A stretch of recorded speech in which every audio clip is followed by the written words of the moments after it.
My dad was in trade school to learn electrical once upon a time. And he and this would-be buddy were in a classroom outfitted with all the practical hardware necessary to learn the tools of the trade. Dad was sitting toward the back, and Johnny, his buddy, was toward the front. And halfway through a warning speech about the potential danger of electricity from the teacher, the whole class heard a loud bang. Everyone spun around to see what happened. And there was Dad, hands clasped and staring straight ahead while the electrical socket in front of him bellowed smoke and continued to spark. Johnny told me he knew right then and there this was a guy he had to know. Welcome to My Dad, I'm Dad, a podcast for anyone who's ever loved, lost, or anything in between. My name is Doug. Now, Wally Dorda was absolutely the type of guy who would stick something into a socket to see what happened.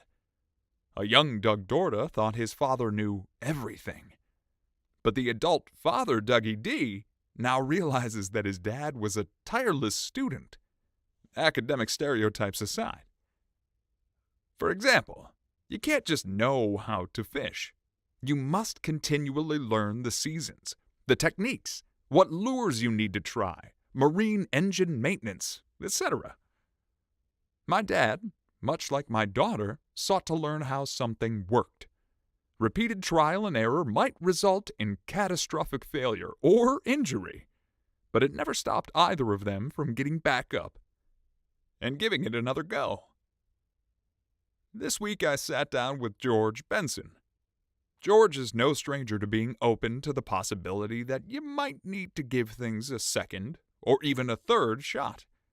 He's also no stranger to the fact that some aspects of life require reevaluation as we age. George is a father, an author, a friend, and, as you likely guessed, an inspiration. So, take it away, other me. George, how are you? So, Doug, I am so good, it should be criminal. Is it because we've tried to record this interview now 3 separate times? Yes, I'm hoping that we don't attain the levels of Cousin Vinny in trying to take the bar exam, when for him the 6th time was a charm. But, you're talking about Jerry Callow, not Jerry Gallo? Correct. Jerry Callow. Right. Well, well, thank you so much for coming here a third time. You listeners will have no idea, but we've had some technical difficulties. Hopefully, we're going to get it all in this crack, because I wanted to talk to George for several reasons, but the first of them is this.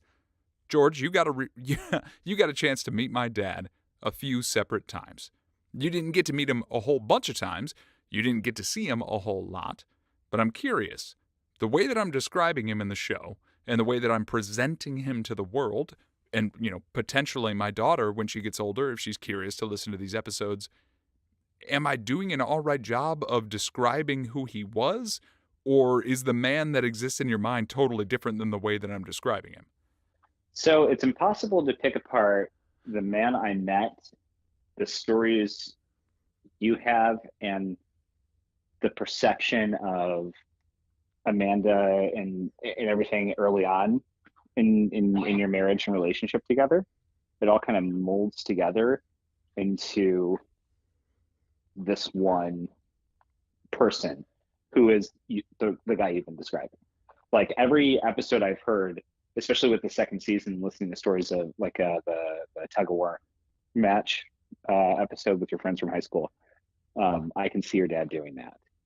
And I like to think that even though I only met him a handful of times, I met him at his best because they were milestone moments in your life that like just seem to flow together and just create this kind of weird magic that made Wally Wally and be damn what everybody else thought. Yeah, he definitely was. He definitely was the type of person that was going to stick in your brain for one reason or another. And generally, You kind of touched on it already. Amanda, when we first got together, had that kind of knee-jerk reaction of like, wait a minute, is this guy kind of an asshole? And then Yes. immediately, or not immediately, but over time really flipped into like, this guy is one of the most wonderful people I've ever met because he cares so much. And you just, if you could figure out the complex puzzle that was his emotions and the way that he presented himself in every single situation, you were like, oh, he just cares a lot. And we have two examples of things that can both be true equally. Absolutely. Like, when, so when I hear you talking about your dad, I've now, like, I know what he looked like. There are a picture of us that exist in this world together, and I'm happy about that. But how I imagine him is a full-bodied Muppet. Yeah, if you imagine J.K. Simmons as a Muppet. Exactly. Yeah. But like, I'm talking about like stick legs and like barrel chest, like almost like if you shaved Hagrid and threw him in a worn out neon tank top and some like short 80s gym shorts that he still had. Yeah, that's honestly maybe the best distillation of who Wally Dorda was aesthetically that I've ever heard. And I will say, I've always thought that if you wanted to do an adaptation of Harry Potter correctly, you do a Muppet version, and Harry is the only person that is a person, because a friggin' Jim Henson creation of Hagrid, come on. Come on. Well, it's a great point. But the picture that you talked about that exists of the two of you on this planet right now is from Amanda and I's wedding, and it's one of my favorite pictures there. Because everything I've talked about my dad, the way that he would dance, the way that he loved music, the way that he would champion who you were and what you wanted to do exists in that photo. That photo is a Oh, photo man. of you and my dad and his good buddy Bob. And you're all feeling the music. Because the band we had there, I don't mean to toot my own horn, but the band we had there, the John Fett Quartet, absolutely obliterated every single song they played that night, and everyone was feeling it. Probably largely because Dad was feeling it, and he could really get a crowd going, you know?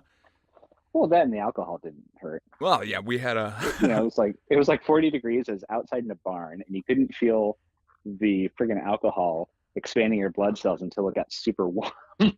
Yeah, it was a wildly amazing time, and I'm so Oh, glad it's you were there perfect. for it. I'm so glad that you had that moment with him, and I'm so glad that that picture exists, because it is that perfect frame in time. Because if my dad got a chance to meet anyone in my life that I cared about, he found a way to care about them. Yeah. And he didn't even understand like the width and breadth of our relationship so much so that you were dressed like one of the Doctors Who at that wedding, and nobody cared. They just thought True. you were like Yeah. an eccentric, in a purple frock coat. I got one person that asked me if I was dressed as Willy Wonka. Yeah, I was dressed as the 11th Doctor from the latter half of season 7. But it was, I mean, everything about that wedding was great. From the moment where you and Amanda had asked me to start off by doing the marriage is what brings us together today, like the Princess Bride bit, and then to clear my throat and go on like nothing happened, like that. It just like it set the tone for how who you two are together, and just like the tone of the people who you were surrounding yourselves by. It's just such a good time. Part of the reason I love that story is obviously I got married that day to the love of my life, and now I have a child, and it's wonderful, and it's maybe one of the last times that we were able to do a gigantic party Dorda style, because it was a wedding, but it was also a Dorda style party. Just a bunch of people in a barn blasting really good tunes. Come as you are, be who you want to be, leave if you got to leave, but otherwise stay, because we're going to be playing until midnight, baby. Mm-hmm. And I look back at that photo now of you and my dad and Bob, some of the people that mean the most to me in the world, and especially at that time. And I see myself who I was then, and I see you who you were then. And I'm impressed by who we become now. I never would have guessed that we would become the people that we are today. But it's strange because we're both parents now. Maxine's a Yeah. little older than Evan, but it's so strange. And it's such a cataclysmic shift in a human life that I needed to ask you, how is your transition to parenthood going? Because I knew who you were then. Like, I have a rock solid definition of who you were then. But who is George Yeah. now as a dad? Hopefully better than the person that was then. That was before a bunch of, well, I was in the middle of a bunch of therapy. That was the one of the lowest points of my life. But it's that Matt Smith regeneration speech, right? We're all different people throughout our lives, and the important thing is to know who you are, where you're at. I'm butchering it, but it's just like there's aspects of me that are still the same, but now I actually care about making it to 40. You know, like, Yeah, that's a big one.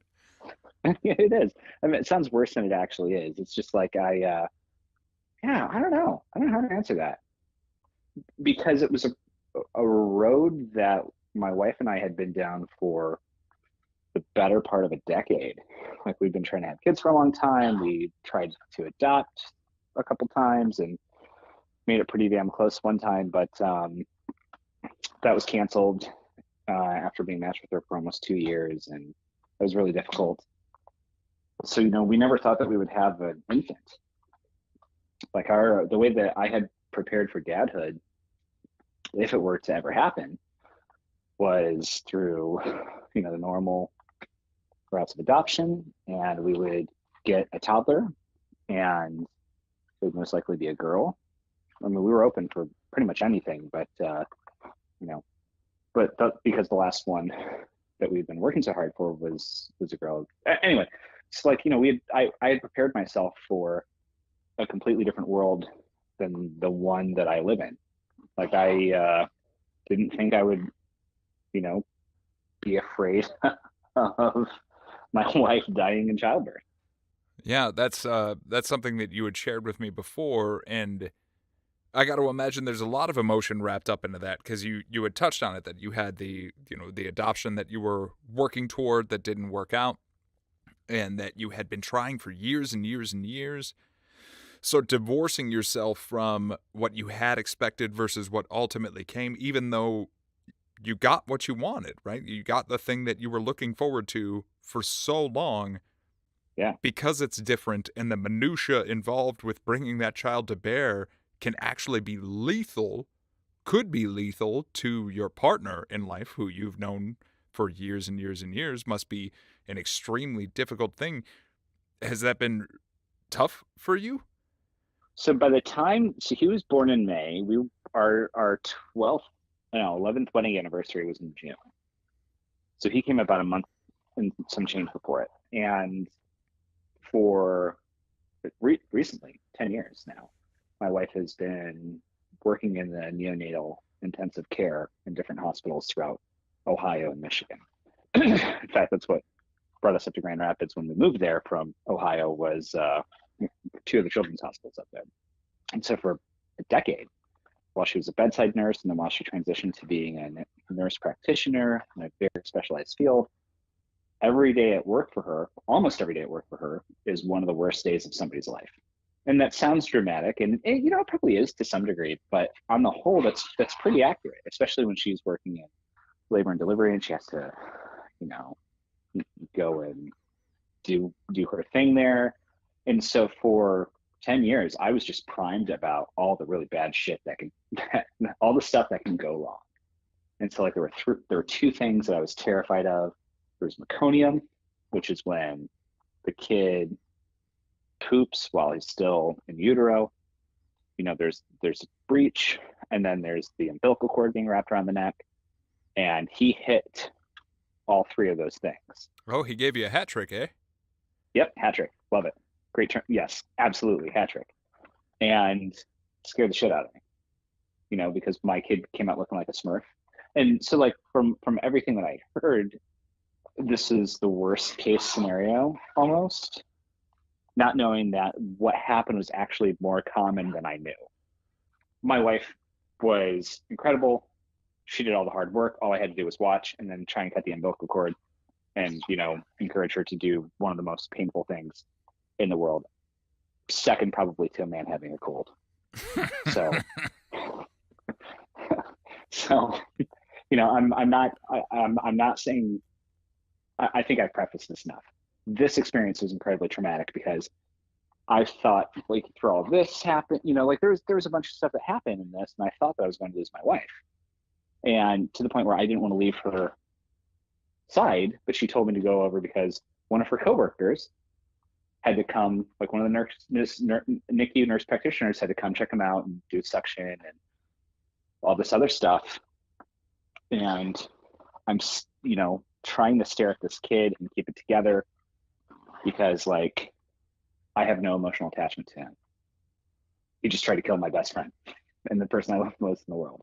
Like I have the attachment of watching him grow inside my wife and being excited about the milestones, but also being terrified about this. But like in that moment, I was so thankful because one of my best friends, who's a therapist, gave me the best advice I've been given as a father, which was when your child is born, do not be surprised if you don't like him right away. Because like any other relationship, you have to work on it.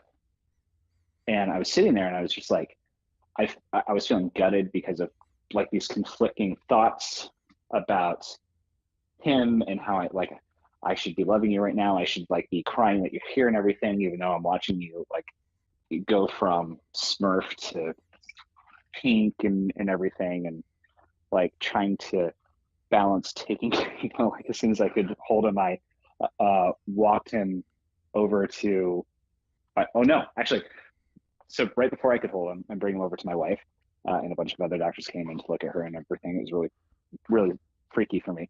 One of the nurses grabbed him to weigh him or something like that, and like almost tripped and sent him flying out of her hands. Like you remember the scene in Big Fish when, Oh, yeah, when he's first like, born. yeah, and he just shoots down the hospital hallway. I was just like watching that happen in slow motion, and nobody turned the TV off during this because it just like after over 24 hours of being pregnant, it finally just happened. So I'm listening to Bob Belcher go, oh God, Oh no. on the TV because we had Bob's Burgers playing on in the background. And it's just like one of those moments where if you just like could freeze time and just like have a record rip and go like a gym moment to the camp, it was perfect. Anyway. Yeah, like everything would not be okay, as it turns out. Yeah, exactly. And so like, then I'm trying to figure out how to like get pictures and video because all these doctors are in there looking at her and everything, and then everything kind of finally levels out, and it was okay. And we're 20 minutes, 40 minutes, he's just living on jet, and it's like, okay, what am I going to do for the rest of his life? Because I can no longer be the person I was. So long story long, it's been interesting because he is a different child for his mom than he is for me. I can also agree with her in 3 different ways. Especially with me being a stay-at-home father, there is a version of Maxine that exists when mom is not home, when she's just with me. There is the version of her when mom is around, especially after a long day where dad is not welcome anymore. I mean, literally earlier, she like, Maxine, do you want me to hold you? No. Like, full on hand, like, you better get out of the room, dad. And then there's also the version of her when she's around, let's say, any of her grandparents where it's like, that's the only person she wants to be around and you shouldn't even be in the room. But going back to, like, the younger days, you can already start to see that behavior kind of come around. And I think that's one of the weirdest things that you really start to pick up on as you become a parent is like the nurturing bond between a mother and a child is understood almost immediately. Oh yeah. And they can tell that, like, you cannot give them everything they need. But a mom can, regardless of whether or not you're breastfeeding or bottle feeding, anything. But a mom can be all the stuff that you need. The mom carried the baby Yeah. for 10 months. It's not 9 months. They tell you it's 9 months. That's another thing that, most of the parenting books get wrong, or most of our public lexicon of what parenting is like and what raising a child is like gets wrong. It's 10 months. Oh, I mean, let's not even talk about how the entire field of gynecology is screwed. And if you have that was not an intentional pun, but anyway, just how messed up the origins of that is, and how if you have a kid at 35, you're all of a sudden a geriatric mom. Oh, like, yeah. It's just, anyway. There was actually a scene in Scrubs that, and like, I've enjoyed the show Scrubs for many, many years, but I always locked into that one where Carla goes to see the new gynecologist when she and Turk want to have a baby, and she lies about her age. She says she's 29 years old, and because she's going in to figure out about her fertility, and eventually she has to tell this new gynecologist like she's 35, and he approaches it from a totally different perspective because now you're a geriatric mom. Yep. It's wild. But so is most of our. But anyway, the whole getting ready for him and parenting him is such a 180 from what we had prepped for so long that I don't know what the day holds. But what I can tell you is he's a lot more fun to be around now than he was last time we talked. How old is he now? He is 7 months. He just had his flu and first COVID vaccine today. Oh, buddy. Yeah. How did he do? Did he do okay with the shots, or was he a little upset? So my wife went with him, and I did the last set, and it was it was a nightmare. It was from the moment we entered the room, it was bad. Like, he had just gotten over COVID. I had tested negative, but I would test positive like 6 hours later. So I wasn't feeling well because I had symptoms for a week. So, and he just is, we were there for an hour, and he was just not, it was only 2 shots. It was not good. It was not good for either of us. And so today, when he had 4 shots, he did substantially better. He laughed at the first one, giggled at the second, cried at the third, wailed at the fourth, was fine in 30 seconds because he had mom, which I do not begrudge at all. I'm happy that he has her because I don't want to do that stuff. Yeah, it's incredible. It's amazing. It's unlike anything I expected. And what's been great is, again, we had prepped for something completely different, and then this happened. But now I can't imagine if we would have actually been able to go through any of those adoptions, because I would have completely missed out on the person my wife is becoming watching that. Which, if anybody who's listening, I hope can understand, as you're watching your spouse go through pregnancy and becoming more and more pregnant, they become a different person. But it's in this, at least for me, it was wonderful to watch. I heard, we were almost the last of our friend groups to have kids. And so, you hear the horror stories from different people and the stereotypes and everything, and just seeing my wife not be any of that was great. But just watching her moving into becoming this, I don't know, nurturer that I knew was kind of there, but I don't know, watching her become a mom has just been the best, honestly, one of the best parts of this whole experience. She's so good at it. I'll parrot that, man. Amanda is a rock star. Just the constant ability to almost supernaturally tell what a child needs and how best to suit the environment for what that child could potentially benefit from. It's unreal. Yeah. It's nuts. It's almost like they spent 10 months growing them and know them. Almost. Almost. And it's just now I feel like he and I are starting to really, there were things, when he was a newborn, or I changed almost every diaper for the first 2 months of his life. Good on I changed you, his sir. first diaper in the hospital. Well, it's by the way, I don't care what anybody says. Poop is still gross, whether it's your kid or not. So is snot. So is vomit. That shit is nasty. And having him be my kid doesn't make it any grosser or any less gross. But I will say, having like these, I don't want to say chores or tasks because it kind of lends to the language of like when I have him, oh, dad's babysitting, which is not the case. Yeah, I'm parenting. I want the whole world to just go ahead and abandon that. Dad is never babysitting. Dad is being dad. Dad is being a parent with a child. Exactly. So like I had these things that I was doing for him so that like I could like these were my in moments to bond. Because he didn't want me skin to skin. He didn't want me to feed him. Not that I could. I mean, we could have with bottle, but you know what I mean. And so now we're getting to a point which is just been rad to like, make him laugh and other stuff. It's becoming an actual relationship, which is so cool. Like recently he wanted me to lift him up out of his bouncy chair, arms up and everything. It's like, this is new. I'm getting clapped. Yeah, like, oh, yes, I will grab you, son. Like those moments, especially right around that time. Yeah, that 6 to 7 month time, a personality really starts to shine through. Like there's always a version of a personality. And I used to say that like Maxine was just a potato for the first however many months of her life, but it's not necessarily that, but it is kind of that. Yeah, no, you're absolutely right. So like the other night, so I usually bathe him. Not usually bathe him. Like it's a fairly 50-50 split.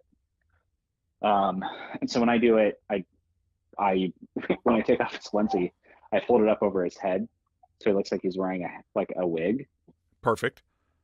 And like he's been laughing at that for the last couple of weeks, not knowing why it's funny. But I laugh at it with him, and it's like our little inside joke. So last night I took him to go see my wife while I had it on there, and he just like had this grin going, and he started giggling about it. At least I'm inferring that that's what this is about. And my wife starts laughing, and he starts laughing harder. And she's like, "Oh man, watching this personality develop is just so freaking cool." And then I sit and think like, "Oh my God, my dad had the same experience with me that I'm having with him." Yeah. Which just like blows my mind in a way. That is honestly something I think about all the time when it comes to my dad and the way that he was with me, or my mom and the way that I was with her, and vice versa.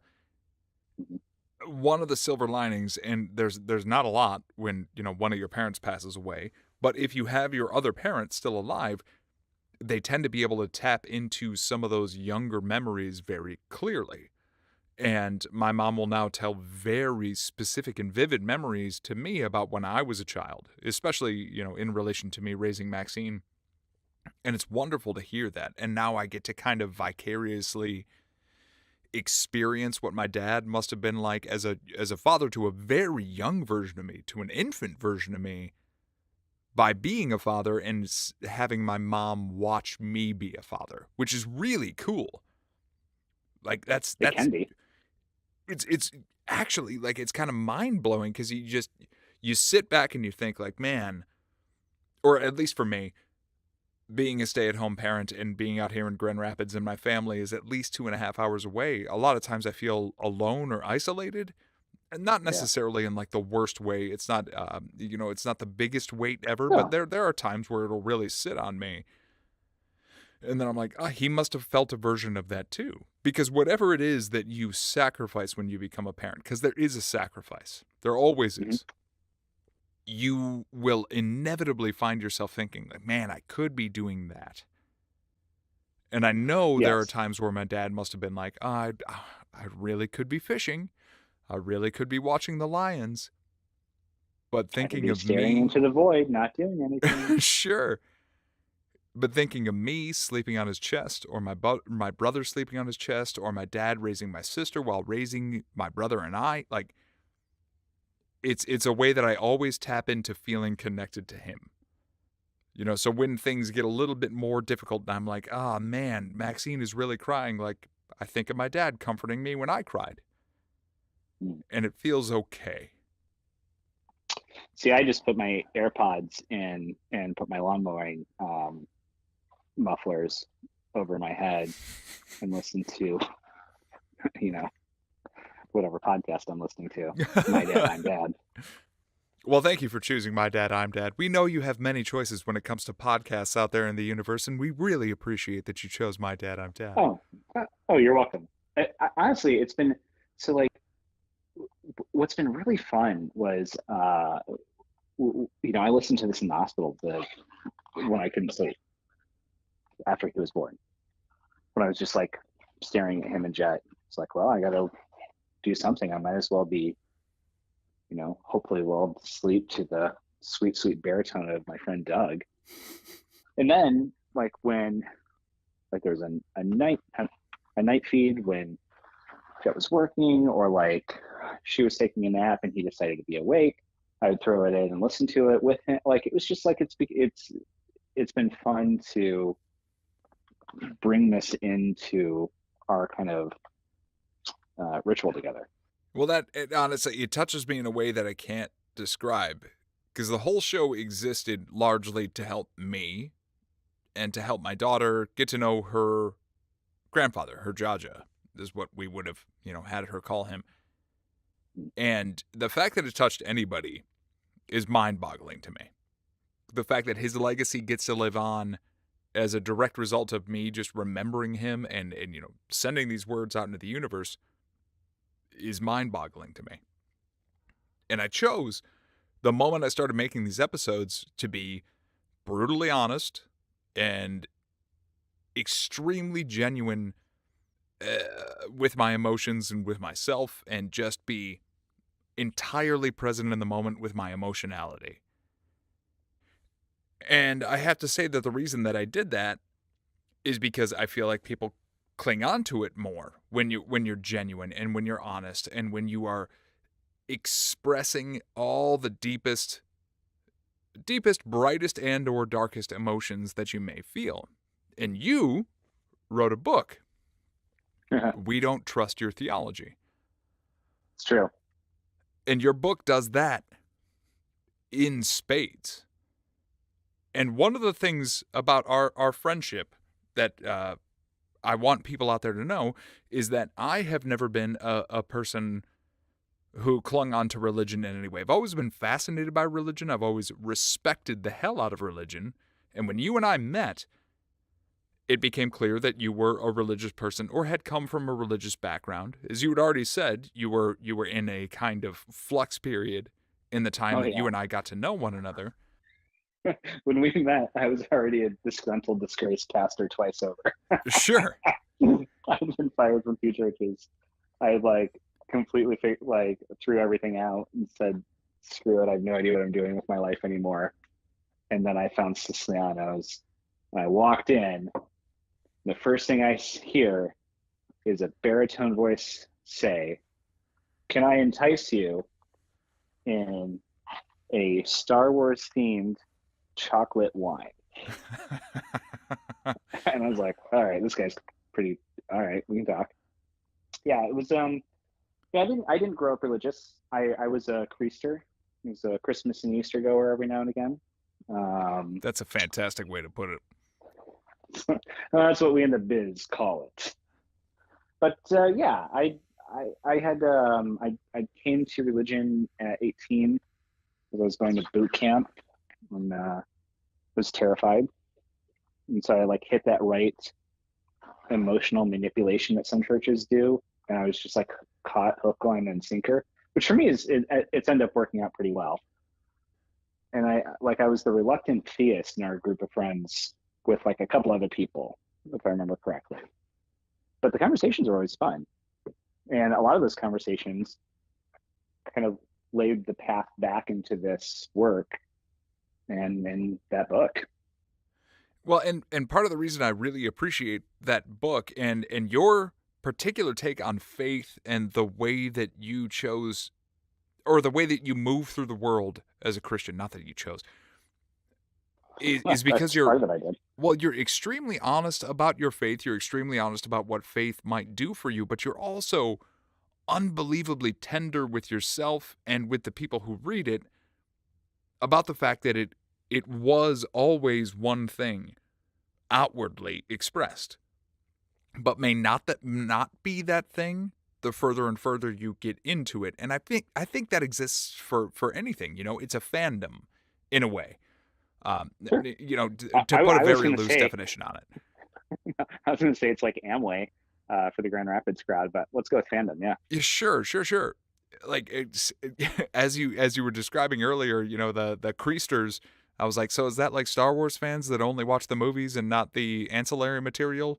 If you Yes. don't It's watch exactly what Clone it is. Wars, you'll only show up if it's a 2-hour thing in a movie theater, but not when there's an amazing couple of seasons of material that you could really sink your teeth into. But reading that, it doubled down on why I became friends with you in the first place. Because you are open, you are honest, you admit your own faults, you admit the faults in something else, you clearly lay out that you don't know the structure of something, but you know your way into something.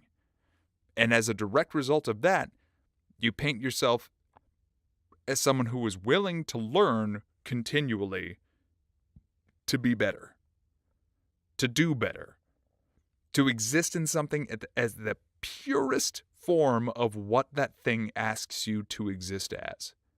And I don't think there's anything out there in the universe of human nature that asks more of us than being a parent to a child. Yeah. Oh my God. Yeah. First of all, thank you for those kind words. It's the whole writing process of that was an incredibly vulnerable thing. It was like writing an open wound onto paper every day for 8 hours. It reads exactly like that. Yeah. Oh, good. But what's funny is parenting is like parenting out of an open wound every day for 12 hours or 24, depending on who you are. I clock in and out. That was a joke. Yeah, it's I thought like there were times I remember my parents making it look so easy, but then I remember that was like 2 days out of an entire lifetime, and like there was a moment where very early on in the sleep deprivation period where it was like, this comes with a receipt, right? Like, I don't want to, I don't want to do this. Not really. Like that sounds bad, but it's just like when you get home and the weight of reality sits on you. Because so my wife and I, we've only had pets, and I don't care what anybody says. Having like a kitten is, or like a puppy, is as exhausting as the newborn. Period. It just doesn't last as long. That's 100% true. I remember when we took our dog to the vet a couple of months before Maxine was born, and they were like, yeah, you'll get to that point where now all of a sudden you realize your dog is your dog and your baby is your baby. And this is a slightly different point I'm trying to make here, but they were like, I remember having a knee-jerk reaction to being like, how dare you? My dog is my Oh, dog and he's my baby. And then, yeah, when Maxine hit about the Evans age, the 6-7 month mark, I remember being like, nope, that's my baby and that's my dog. Because one needs food twice a day and needs to be let out occasionally and gets a walk at least once a and day. the other, yeah. And the other needs entire total engagement from the moment I wake up to the moment she goes to sleep. So to touch on that, we started feeding Evan solids recently, like in the last month or so. I don't know. Time doesn't mean anything to me anymore. Not that it meant much to begin with, because what is time? Well, it depends on where you are in the universe. But like I refer to feeding him as giving him wet food, which is what we give our cats. And I do it like I didn't realize I was doing it until my wife pointed that out to me last week. Like, oh yeah, he had this much wet food, and blah blah blah. But yeah, it's just like when you like see your friend's parent, when watch television, which I love the episode that that you just released of the TV and movie dads, because well, it's just fun. But like like there's so much media around like what you think you have to get right, and then like I think about when I was growing up, how, and if they listen, I'm sorry, you can correct me later. I don't remember my parents ever apologizing to me when I was right about something they were wrong. And so it's like I'm not going to be that parent. And so now it's been like I'm trying to remember ways of what my expectation of being a parent is in my mind now, to the next version of me being a parent, which is going to be the next version of Evan when he turns 8 months. Right. It always changes, and that's why I was so curious when I read your book if any of the mentality that you had applied about rebuilding your faith, restructuring what it meant for you to exist in the church and do it the way that you felt was actually indicative of the message of the church. Got it. If there were any through line to how you parent now and how you were like, oh man, I'm going to be a parent this way, especially with the adoptions, the potential adoptions that didn't go well versus what parenting looks for you now. Did you have to rebuild your own vision of what a parent is? Because I 100%, when you said they're like, oh, my parents didn't apologize. My dad did apologize to me. My mom did apologize to me. But I remember those things as I got to more an adult age. And it wasn't a Yeah, frequent like thing. that I'm talking like post 18. My like when I actually became an adult in my parents' eyes. Great question. So my book is about, for those who haven't read it, what do you do after you've deconstructed your faith and you want to rebuild it? In there, I talk about this verse in the Gospel of Matthew. Basically, long story short, two guys are building their houses. One builds it on sand, one builds it on a rock. And I used that as an allegory to look at, like your faith or parenting, which as a house that's been burnt down and you're an insurance adjuster coming out, or a claims adjuster, and walking through and seeing what's salvageable and what isn't, right? So the moment we found out that we were pregnant, or that she was pregnant, I lit that house on fire, because all expectations of parenthood went out the window, because it was no longer what I've been prepping for 8 years. Right. And so I feel like Andy Bernard, when he is trying to have a square off against Dwight, when he said, like in The Office, when he says, I'm always thinking one step ahead, like a carpenter building stairs. Right? I don't even have the foyer done yet. Maybe that was getting him home safely. I constantly, I'm doing that. But like, this is where having a really good partner comes in handy. I mean, she's well, right now we're kind of back and forth on primary, because I start my new job in the 1st of December. I've been off for the last couple of months, but normally she's the primary. She only works a couple days a week. But trying to figure out, I read books about what to do when to wean for sleeping, and sleep training, and when it's time to do feedings, and the best way to give a bottle, all that shit. And while some of it was like candy, it was mostly like, none of this applies to my kid. I don't know who you're writing this about, but this is not my child. One of the reasons I wanted to make this entire second season of the podcast was because of that. Like, parenting books are broad. And I don't know if you would say that the Bible is broad and broadly applicable, and that these are lessons you might cling on to at a particular time in your life. Maybe. And maybe this one will make sense for you today, and maybe it won't make sense tomorrow. but maybe this one will make sense today. And the vast majority that I came across, with the exception of one, Hunt, Gather, Parent by Michaeline Doucleff from NPR. Incredible. Mm. It was actually a book that was written from the perspective of like, here's what you do after that infant grace period when your child actually becomes a human being that you now have to contend with. Brilliant book. I can't recommend anybody out there read it enough. Yeah. That and the Wonder Weeks. Yes. Wonder Weeks, another phenomenal concept. And not even a concept, it's just a fact that you have to cling on to. And it can really help you in those moments where you're like, wow, what happened to my kid? Oh my God. Oh. Why is he being such a dick right now? Yeah. Oh, he's leaving. Oh, all of a sudden they're seeing the world in 3D for the first time. Of course that's weird, But that is one of the things I loved about your book, is just remembering, because it doesn't matter if it applies to your faith in God or your faith in what you had known, because God can be a broad concept. And I've always had faith in things in my life. Even if it wasn't religion necessarily, I've always had faith in things. And I always had faith that I would be a good dad. I did not know that it would be so extraordinarily difficult for me to be a good dad always.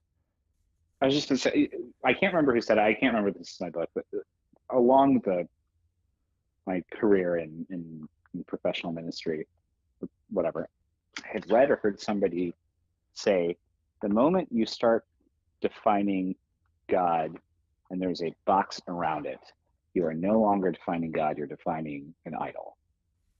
Because God is something that is so transcendent that we can only look and name a couple of things. Like there's this beautiful passage in Exodus where Moses wants to look upon Yahweh, and like there's basically God says, no, you can't because I'm too awesome, but you can look at what I just was.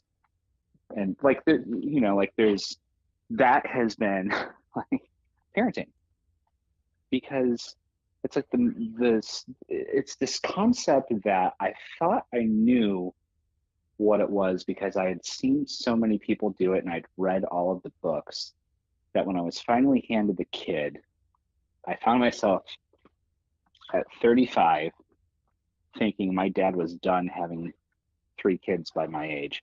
How the fuck am I going to have this one? Yeah, I felt the exact same way. Like, what am I going to do? None of my training prepared me for this. It literally, it's that Men in Black moment. Any of the movies that follow that archetype where you're just like, okay, cool, you're trained, you're good to go. All right, get out there in the field.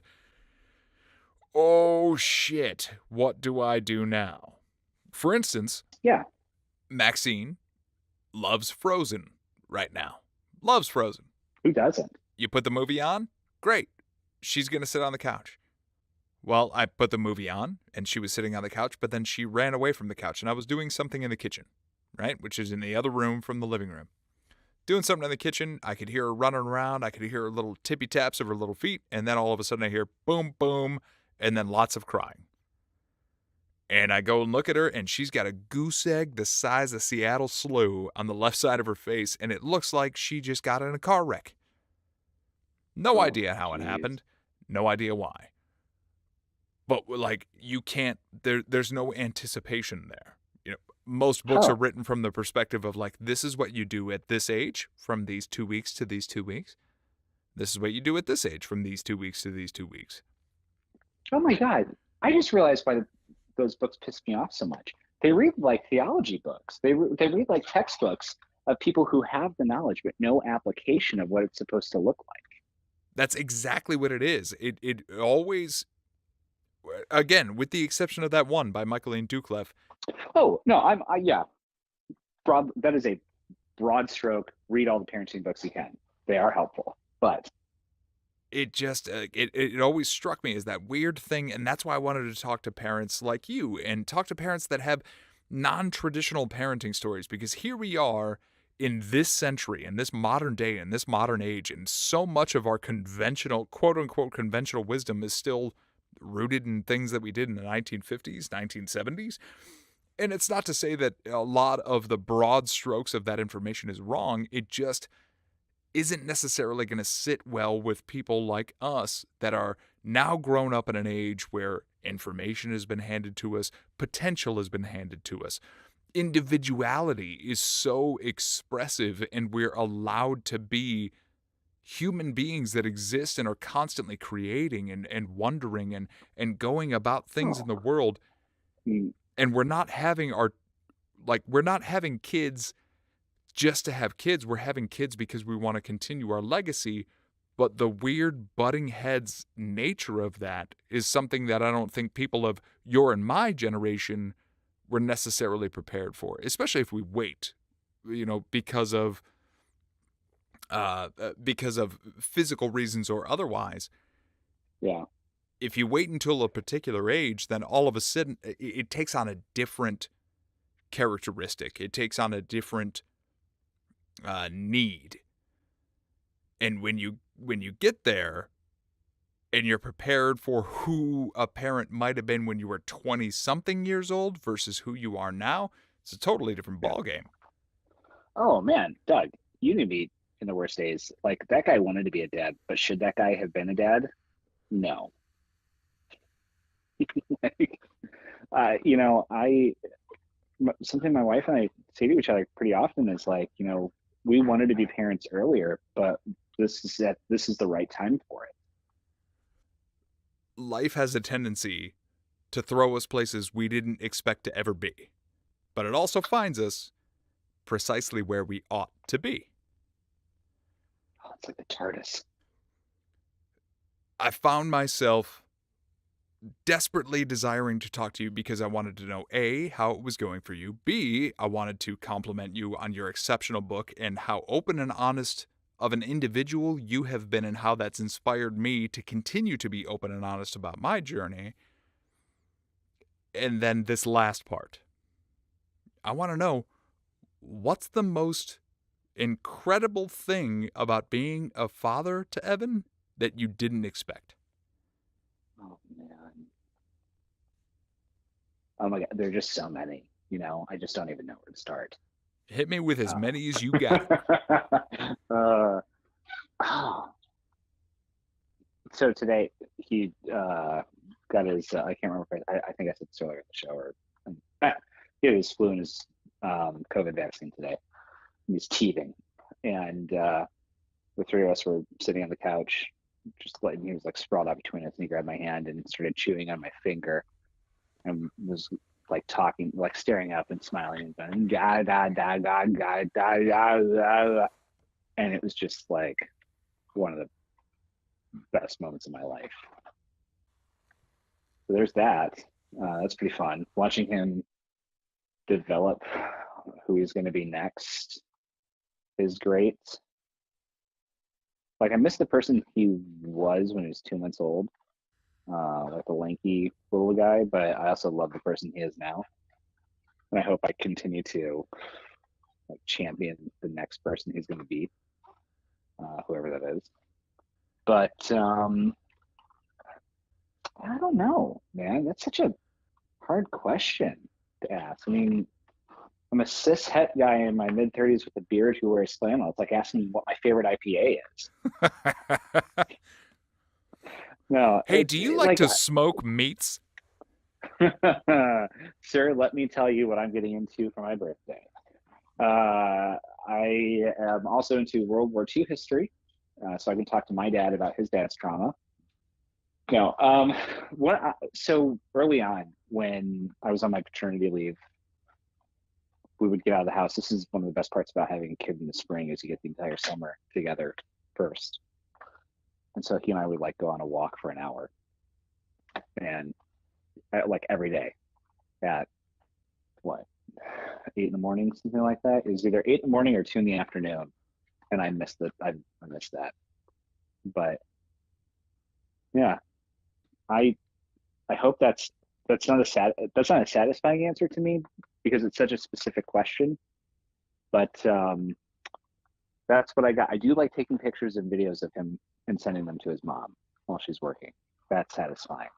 Yeah, I miss the hell out of that. There were only 3 months where I was working and, Amanda was home with Maxine, before I Yeah. took over as the stay-at-home parent. But there would be days where I was working and it was really, really difficult, and it was, like, one of the toughest days that I could have possibly had that week, and I would go and have lunch, and all of a sudden, here was a video of my daughter getting an impromptu bath because she had pooped all over herself. Or here was a picture of her just staring out the window, or here was a picture of them having a quote-unquote picnic in the backyard. And I love those moments. Yeah. I'll reframe the question. Even though parenting looks totally different to you now than what you had originally prepared for, and like you said, for 8+ years prepared for, the magic trick for me is that with Maxine, there's not a day that goes by where I don't at least have one moment where I'm like, that is exactly what I always thought I was going to do.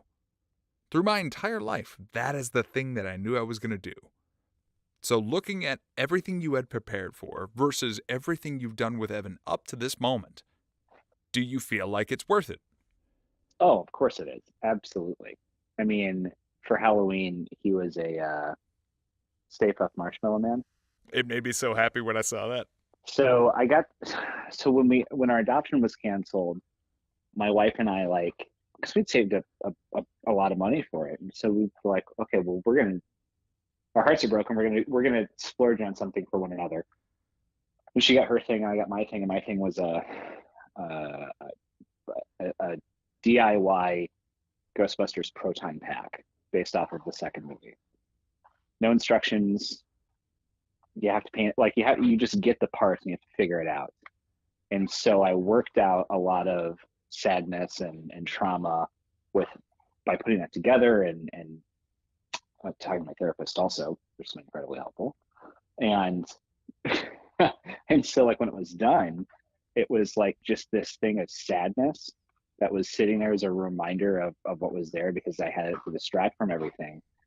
And then this year, it became this source of joy because it was something that I got to do with my son. Because we got to do a family thing with it. So, I was the Ghostbuster and so was my wife. And, he was dressed up as the Stay Puft Marshmallow Man with an oversized head, which is just one of the cutest things in the world. Can confirm it was adorable.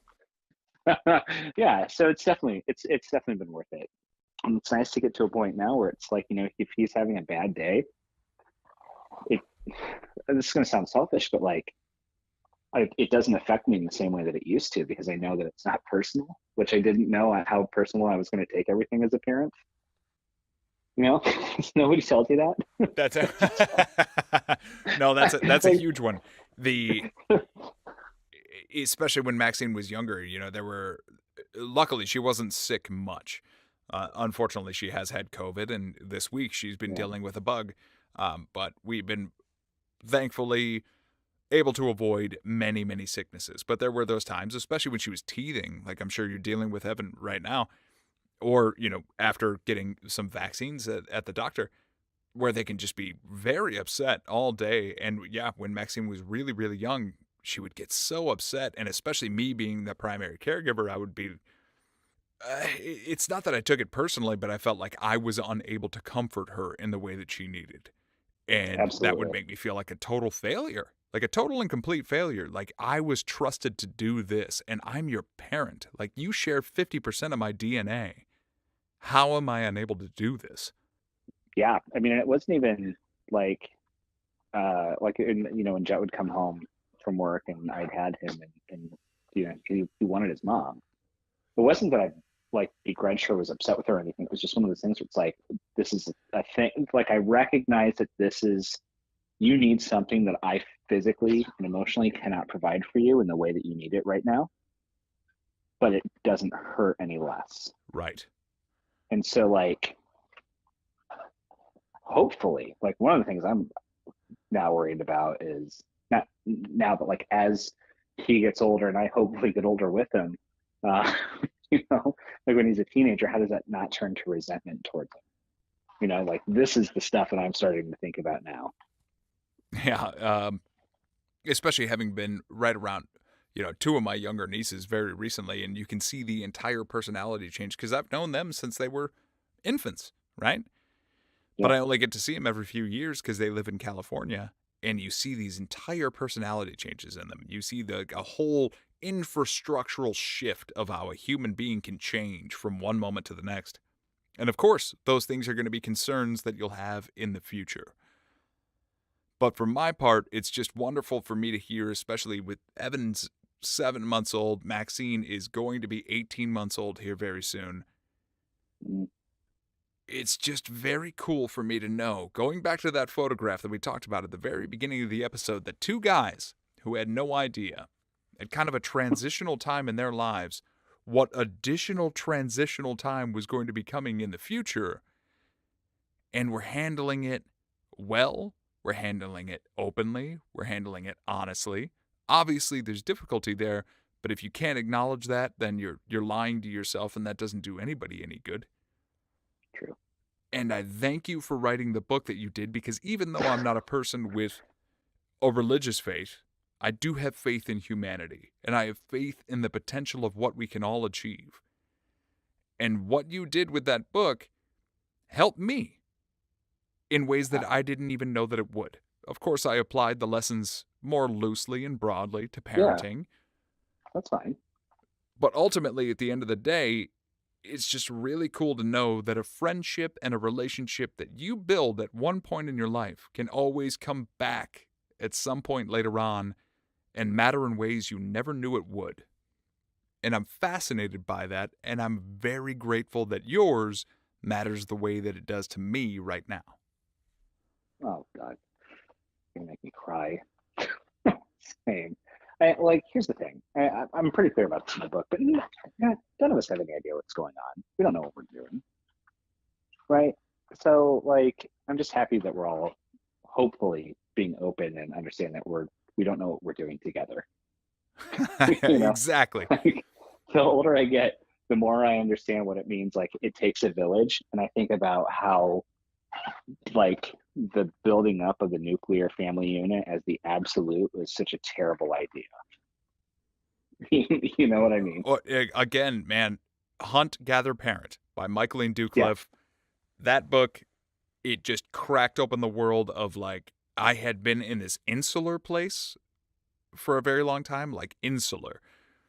This Maxine needs to be around me and she needs to do this. And then as she started to really grow and really mature and really start to get into things, I was like, okay, I gotta up my ante. I gotta be at the next level of parenthood. And when I read that book, I read it at the right time in the right place and was just like, okay, she needs more than just me. She needs more than just mom. She needs to see how things go out there in the world, and she needs to understand different perspectives. And even though she's not going to understand the minutia of an adult conversation, let's say between you and I, she will watch the way we communicate. She will watch the way that we move effortlessly from room to room, and it all benefits her, and it benefits me.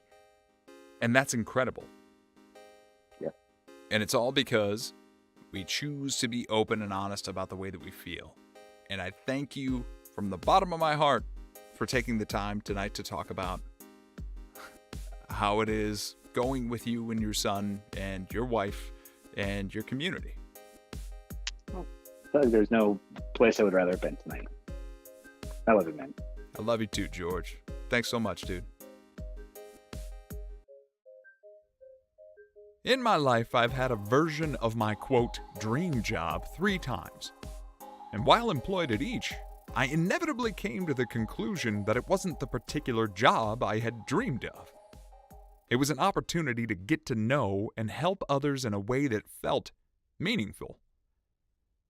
I don't think there's much of a coincidence in the fact that George's book was meaningful to me, and this podcast was meaningful to him.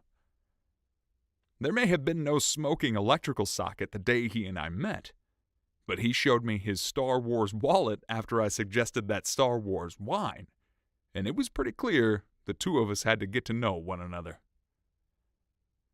If you want to pick up George's book, We Don't Trust Your Theology, you can request a copy from your local brick-and-mortar store, or locally here in Grand Rapids, Books and Mortar. but I'll also link to Amazon if that's easier for you.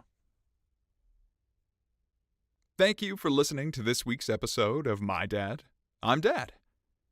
New episodes on Mondays during the season cycle. If you like what you heard today, you can follow along over on social media. We have a Facebook and an Instagram at MDIDpod.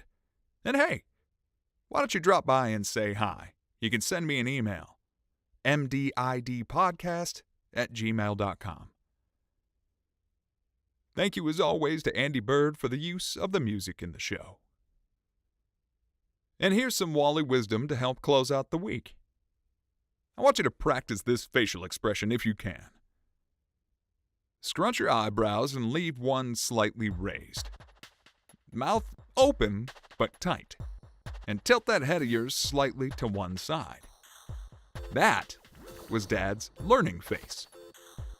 I saw him put that on one time when he learned a new way to tie a knot for a fishhook. That new method would supplant his old tactic from that moment on. You see, when Dad was confronted with a perspective-altering piece of information, he would assume the face, say, "Huh, no shit," and adjust accordingly. Maybe give that a try this week, huh? We'll see you next time, folks.